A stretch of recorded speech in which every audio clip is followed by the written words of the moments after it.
Good morning class. पिछली class में हम लोग पढ़ रहे थे यूपी जीके के बारे में, और यूपी जीके में हमने पिछली क्लास में पढ़ा था तराई और भाबर का क्षेत्र, ठीक है ना। इसकी पीडीएफ भी हम आपको सेंड कर चुके हैं, बाकी टेलीग्राम पे भी देख लेना। आगे की जो भी पीडीएफ होंगी वो सब टेलीग्राम पे मिल जाया करेंगी। कल मैंने टेलीग्राम अपडेट कर दिया, आप लोग टेलीग्राम ज्वाइन कर लो, ठीक है ना। जीके वजह जैसे करके सर्च कर लो सारे लोग, ये सबके लिए बता रहे हैं, ठीक है ना। तो भाई यूपी जीके में आज पढ़ते हैं, कल तराई और भाबर का क्षेत्र पढ़ लिया था। एक बार जरा सा रिवीजन मारते हैं भाबर और तराई के क्षेत्र, फिर आगे हम लोग बढ़ते हैं तराई और भाबर का क्षेत्र। भाबर का क्षेत्र क्या होता है? अच्छा, ये होता क्या है? ये होता है उत्तर प्रदेश को 3 भौगोलिक भागों में बांटा गया है। एक हो गया आपका तराई का और भाबर का क्षेत्र, ठीक है ना, ये एक हो गया। नंबर 2 पे हो गया आपका मध्य का मैदानी या गंगा यमुना का दोआब क्षेत्र। नंबर 3 पे आपका कौन सा हो गया भाई? दक्षिण का पहाड़ी क्षेत्र हो गया, ठीक है ना। अब इसमें हम लोगों ने कल तराई और भाबर का क्षेत्र पढ़ा था। तो सबसे पहले बात करेंगे भाबर का क्षेत्र क्या होता है भाई। भाबर का वह क्षेत्र होता है जहां पे नदियां पहाड़ों से निकल कर आती हैं और रास्ते में अपना क्या करती है, जैसे ही मैदानी क्षेत्रों में पहुंचती है तो रास्ते में अपना जो भी मलबा होता है, पत्थर वगैरह, वो छोड़ देती है, ठीक है ना। उसे ही क्या कहते हैं? भाबर का क्षेत्र। वहां पे लगातार पत्थर जमा होने के कारण नदियां क्या होती है, जब दोबारा बह रही होती हैं तो वहां पे विलुप्त हो जाती हैं। तो नदियां उन पत्थरों के नीचे से बहती हैं। उदाहरण के लिए जैसे ये मान के चलो, ये पहाड़ है, यहाँ से नदी निकल रही है कोई, ठीक है ना। ये क्या हो रही है? नदी निकल रही है। और नदी जब यहाँ पे अपना क्षेत्र, ये जो गोले बने हुए हैं, ठीक है ना, ये क्या है? जो गोले बने हुए हैं भाई, ये गोले क्या है? ये पत्थर है मान के चलो। इसी क्षेत्र को क्या कहते हैं? भाबर का क्षेत्र कहते हैं। नदियां यहाँ पे आकर क्या होती है? विलुप्त हो जाती है, क्योंकि इनकी यहाँ के पत्थरों से नीचे से बह रही होती है। उसके बाद फिर आगे नदियां जहां पे नीला नीला इधर को डैश बने हुए हैं, ये है आपका तराई का क्षेत्र। नदियां पुनः यहाँ पे क्या करती हैं? आके निकल जाती हैं, निकलती हैं, ठीक है ना, या पुनः दिखाई पड़ती हैं। इसी क्षेत्र को क्या कहते हैं? तराई का क्षेत्र कहते हैं। इसे क्या कहते हैं? तराई का क्षेत्र कहते हैं, ठीक है ना भाई। इसे तराई का क्षेत्र कहते हैं। फिर इस तराई के क्षेत्र से आगे क्या होती है? नदियां मैदानी क्षेत्रों में बहती हैं, ठीक है ना, मैदानी क्षेत्रों में बहती हैं। जैसे मान लो ये आपकी यमुना नदी है, ये गंगा नदी है, गोमती है, घाघरा है, गंडक है। इनके बीच का जो ये वाला खाली क्षेत्र है, इसी को क्या कहते हैं? नदियों का दोआब क्षेत्र कहते हैं। नदियों का दोआब क्षेत्र कहते हैं। यहाँ पे 2 बड़ी नदियां हैं, एक तो गंगा नदी बड़ी है और दूसरी यमुना। इसलिए इस पूरे क्षेत्र को, उत्तर प्रदेश या इसके मैदानी क्षेत्र को गंगा यमुना का दोआब कहते हैं, ठीक है। आगे की बात करें आज हम लोग, ठीक है ना। भाबर की वाली बात हो गई। और भाबर क्षेत्र अनउपजाऊ होता है, क्योंकि यहाँ पे सब पत्थर वगैरह ही होता है, तो यहाँ पे उपजाऊ क्षेत्र नहीं होता है। नंबर 2 बात आती है तराई क्षेत्र में। तराई का जो क्षेत्र होता है, यहाँ पे नदियां निकलती है पुनः, ठीक है ना, अपने साथ महीन और थोड़ी थोड़ी कंक्रीट मिट्टी लाके छोड़ देती हैं, ठीक है ना। और दूसरी बात, यहाँ पे नमी सदैव बनी रहती है, साल भर यहाँ पे नमी बनी रहती है। और साल भर नमी बनी रहने के कारण यहाँ का जो क्षेत्र होता है वो दलदली क्षेत्र होता है। कैसा होता है? दलदली क्षेत्र होता है। और इस क्षेत्र की जो मिट्टी है महीन होती है, जिससे ये उपजाऊ होती है।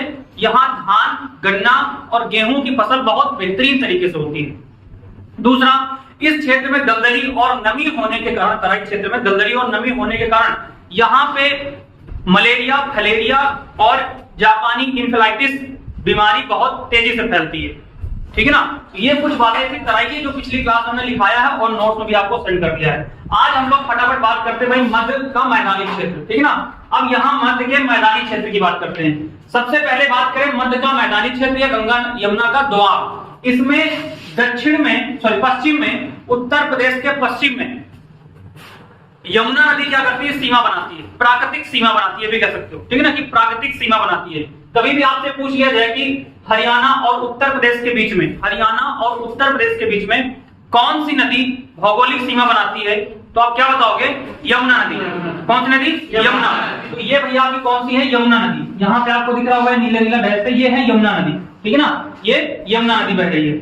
इसके आगे आप देखेंगे यहाँ पे गंगा नदी है, ठीक है ना। इन दोनों का संगम कहाँ पे हो रहा है?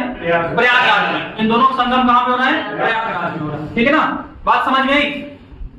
उत्तर प्रदेश के पूर्व में यहाँ पे नेपाल से निकल के बह के आ रही है, बिहार, उत्तर प्रदेश होते हुए बिहार में जाके ये नदी मिलती है गंडक नदी। ये कौन है भाई? गंडक नदी। गंडक नदी भी गंगा में मिलती है जाके, लेकिन उससे पहले ये उत्तर प्रदेश के पूर्वी हिस्से में क्या करती है? सीमा रेखा का निर्धारण करती है। बिहार और उत्तर प्रदेश के बीच में सीमा का निर्धारण कौन सी नदी करती है? गंडक नदी करती है। जबकि केवल 2 जिले, एक तो महाराजगंज और एक कुशीनगर, इन्हीं 2 जिलों के से होकर कुशीनगर से होते हुए कहां निकल जाती है? बिहार की ओर निकल जाती है। ठीक है ना? चलिए, इतनी बात समझ में आई। आगे बात करते हैं भाई। आगे की अगर हम लोग बात करें, उत्तर प्रदेश का जो मध्य का मैदानी भाग है, उत्तर प्रदेश का जो मध्य का मैदानी भाग है, इसका ढलान पूछा जाए, इसका ढलान किस ओर है, तो आप क्या बताओगे? इसका ढलान भाई थोड़ा सा तिरछा है। ठीक ना? इसका तिरछा है। तिरछा का मतलब क्या है? सीधा ऐसे ना होकर के, ठीक ना, इसका पूरब पश्चिम में ना होकर के, इसका जो ढलान है वो भाई,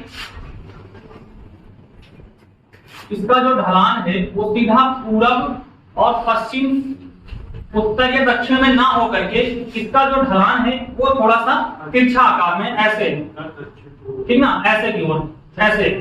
तो मतलब ये वाला हिस्सा हो गया उत्तर पश्चिम और ये हो गया दक्षिण पूर्व। तो उत्तर प्रदेश का जो ढलान है भाई वो कैसा है? वो उत्तर पश्चिम से लेकर के, उत्तर पश्चिम से लेकर के दक्षिण पूर्व की ओर, ठीक ना, दक्षिण पूर्व की ओर है। आगे अगर हम लोग बढ़े भाई, ठीक ना, इसके आगे और बढ़े, और भी चीजों के बारे में अगर हम लोग देखें तो भाबर और मैदानी क्षेत्र हो गया। हाँ, मैदानी क्षेत्र में सर्वाधिक दोमट मिट्टी पाई जाती है, सर्वाधिक दोमट मिट्टी और उपजाऊ मिट्टी पाई जाती है, जिससे यहाँ पर किस प्रकार की फसल होती है? यहाँ रबी और खरीफ दोनों की फसल हो जाती है। सीधा हम बता दे रहे हैं आपको, यहाँ पे रबी और खरीफ दोनों की फसल हो जाती है बेहतरीन तरीके से। बाकी रबी की फसल आप जानते हो, गेहूं, सरसों, आलू, है ना, ये सब किसकी फसल होती है? रबी की फसल होती है। खरीफ की फसल की अगर हम लोग बात करें, धान, गन्ना, है ना, और मूंगफली, मक्का, है ना, ये सब होते हैं किसके? ये खरीफ की फसल होती है, ये सब खरीफ की फसल होती है। ठीक है ना? इनकी फसलें यहाँ पे बहुत अच्छे तरीके से होती है। ठीक है, तो ये तो हो गया भाई मध्य का मैदानी भाग। फटाफट रिवीजन करके वो आगे बढ़ते हैं। अगली बात करते हैं, तीसरे नंबर पे आता है उत्तर प्रदेश का, नंबर 3 है मैदानी भाग। तीसरा भौगोलिक भाग है कौन सा? मैदानी भाग। तीसरा है मैदानी भाग। मैदानी भाग को 2 भागों में बांट के पढ़ते हैं। मैदानी भाग अच्छा कौन सा होता है? तो भाई ध्यान, सॉरी, मैदानी भाग तो हो गया ना। अच्छा, मैदानी भाग में ही, एक सेकंड, मैदानी भाग में ही इसको 2 भागों में बांट लेते हैं। मैदानी भाग को एक बांगर में बांट लेते हैं और एक खादर में बांट लेते हैं। मैदानी भाग को ही बांगर और खादर 2 भागों में बांट के पढ़ते हैं।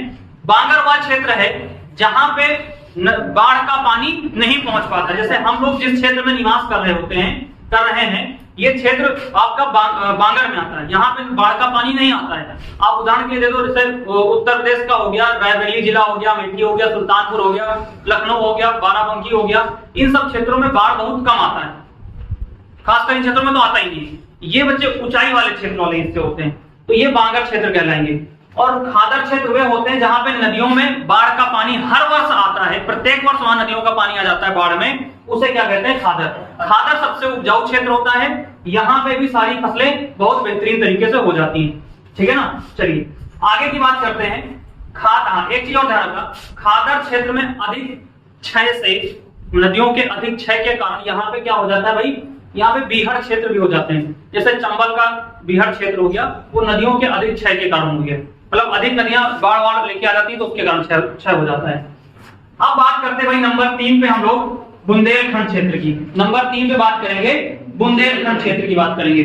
तो बुंदेलखंड वाला क्षेत्र भाई ये है आपका, ठीक है ना, उत्तर प्रदेश का जो बुंदेलखंड वाला क्षेत्र है ये वाला है, ठीक है ना, उत्तर प्रदेश का बुंदेलखंड वाला क्षेत्र, दक्षिण वाला क्षेत्र है। इसमें ध्यान रखना, उत्तर प्रदेश के कितने जिले आते हैं भाई? 11 जिले आते हैं। उत्तर प्रदेश के 11 जिले, बुंदेलखंड में उत्तर प्रदेश के 11 जिले आते हैं। और अगर यहीं पे मध्य प्रदेश की बात किया जाए तो मध्य प्रदेश में 13 जिले आते हैं। कितने जिले आते हैं? 13। मध्य प्रदेश के 13 जिले आते हैं, उत्तर प्रदेश के 11 जिले और 2 संभाग आते हैं। 2 क्या आते हैं भाई?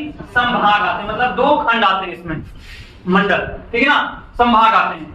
तो जो हमीरपुर वाला जो मामला था ना, वो हमीरपुर वाला मामला इसी में संभाग में आता है, ठीक ना, 2 संभाग में आता है हमीरपुर में, एक हमीरपुर हो गया और एक और होता है। ठीक है, चलिए 11 जिलों की जरा हम लोग फटाफट बात कर लेते हैं। शुरुआत अगर हम लोग यहाँ से करें, सबसे पहले मिलेगा आपको कौन सा? आगरा। आगरा के बाद कौन सा मिलेगा भाई? इटावा। आगरा के बाद कौन सा मिलेगा? इटावा। इटावा के बाद बच्चे आपको मिलेगा जालौन। इसके बाद कौन सा मिलेगा? जालौन। और जालौन के बाद अगर हम लोग आगे बढ़े तो हमीरपुर। हमीरपुर से नीचे आ जाओ, पहले झांसी। कौन सा मिलेगा भाई आपको? झांसी। और झांसी से नीचे मिलेगा आपको ललितपुर, ठीक ना, ललितपुर मिलेगा। और ललितपुर से अगर आगे हम लोग बढ़े तो कौन सा जिला मिलेगा हमें? महोबा, ठीक ना, महोबा। और महोबा के पास ही जो आपको मैंने एक संभाग बताया आपका हमीरपुर, ठीक है ना, हमीरपुर, ठीक है भाई, कौन सा मिलेगा? हमीरपुर। उसके बाद हमीरपुर को संभाग में रखते हैं, इसको यहाँ पे गोला कर देते हैं, ठीक है ना। हम महोबा तक चलते हैं, महोबा से लौट के आते हैं भाई, जब हमको क्या मिलेगा आपको? बांदा। महोबा के बाद क्या मिलेगा? बांदा। बांदा से थोड़ा आगे बढ़ेंगे तो क्या मिलेगा? चित्रकूट। और चित्रकूट से थोड़ा और आगे बढ़ेंगे तो क्या मिलेगा? प्रयागराज या इलाहाबाद, है ना, प्रयागराज कर देते हैं, प्रयागराज मिलेगा। और थोड़ा उससे आगे बढ़ेंगे तो क्या मिलेगा? मिर्जापुर। क्या मिलेगा भाई? मिर्जापुर। और मिर्जापुर से थोड़ा और आगे बढ़े तो क्या मिलेगा? एक बार सब लोग बताओ भाई, कौन सा मिलेगा? बात समझ में आई? एक बार फटाफट इनका रिवीजन मारो कितने। भैया बहुत इंपॉर्टेंट है, बुंदेलखंड के बारे में वीडियो 2018 में पूछा गया है, मंडी परिषद 2018 में पूछा गया है, लोअर पीसीएस 2019 में पूछा गया है, ठीक है ना। ध्यान रखना इसको भाई, अच्छे से पढ़ना एक बार फटाफट। तो भाई आप बताओ एक बार, सारे लोग बताएंगे कितने जिले आते हैं बुंदेलखंड में यूपी के? 11 जिले आते हैं। कौन कौन से हैं? आगरा, इटावा, जालौन, झांसी, ललितपुर, महोबा, बांदा, चित्रकूट, मिर्जापुर और सोनभद्र, ठीक है ना भाई। ये इतने जिले इसमें आते हैं। क्लियर है भाई? और कोई बातें फटाफट हम लोग कर लेते हैं इसमें से, ठीक ना। एक दो बातें और कर लेते हैं भाई। जो आपका ये बुंदेलखंड वाला क्षेत्र है, ठीक है ना, ये कम उपजाऊ होता है क्योंकि यहाँ पे वर्षा बहुत कम मात्रा में होती है, यहाँ पे वर्षा बहुत कम मात्रा में होती है, इसलिए यह जो क्षेत्र होता है बुंदेलखंड वाला, यहाँ पानी की बहुत कमी होती है, जिसके कारण यहाँ पे फसलें बहुत कम हो पाती हैं। यहाँ पे पानी की थोड़ी बहुत व्यवस्था करने के बाद, जैसे सरसों हो गया, अरहर हो गया, गेहूं हो गया, इस तरीके की जौ की इस तरीके की फसलें यहाँ पे उगाई जाती है। मेन रूप से यहाँ पे चना और अरहर की खेती हो जाती है, ठीक है ना। ये ध्यान रखेंगे भाई, किसमें? बुंदेलखंड क्षेत्र में, ठीक है भाई, ये ध्यान रखेंगे आप लोग। चलिए, तो कहीं ना कहीं भाई ये मामला आपका क्लियर हो गया, ये रिवीजन वाला मामला आपका। अब इसके बाद आगे पढ़ेंगे, ठीक है ना भाई, इसके आगे आपका पढ़ेंगे प्रदेश की जलवायु, ठीक है ना, प्रदेश की जलवायु।